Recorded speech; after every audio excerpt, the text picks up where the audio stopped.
સુરતના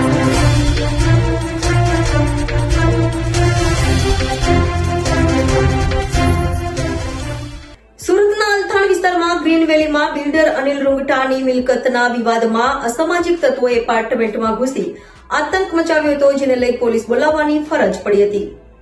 સુરતમાં માથાભારે લોકો હવે વધારે વિફરી રહ્યા હોય તેવું લાગી રહ્યું છે. ત્યારે સુરતના અલથાણ ખાતે આવેલ ગ્રીન વેલીમાં બિલ્ડર અનિલ રૂંગટાની મિલકતનો વિવાદ વધુ વકર્યો હોય તેમ ગ્રીન વેલીમાં અસામાજિક તત્વો ઘૂસી આવ્યાના સીસીટીવી સાથે આક્ષેપ સ્થાનિકોએ કર્યા હતા અને જણાવ્યું હતું કે કેટલાક અસામાજિક તત્વો ઘૂસી આવતા અલથાણ પોલીસ મથકે મામલો પહોંચ્યો હતો, તો બનાવના સીસીટીવી પણ સામે આવ્યા હોય, જેને લઈ હાલ અલથાણ પોલીસ આ બાબતે વધુ તપાસ હાથ ધરી છે.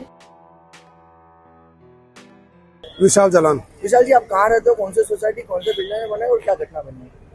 मैं ग्रीन वैली में रहता हूँ।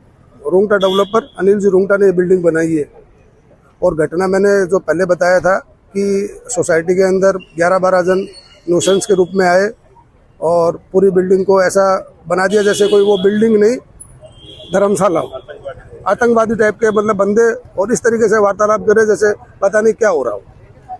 तो क्या आप लोग रात को भी पुलिस स्टेशन? रात को हम 11:30 बजे यहाँ पर एप्लीकेशन देके गए थे।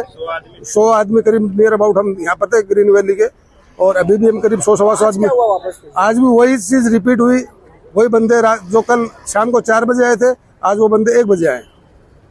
तो क्या कहा गया पुलिस ने? पुलिस ने भी उसका प्रोसेस चालू है, जो भी पुलिस आगे कार्रवाई। किसका फ्लैट था जहाँ लोग रहने आए? वो अभी अनसोल्ड फ्लैट है और बिल्डर के पास ही है।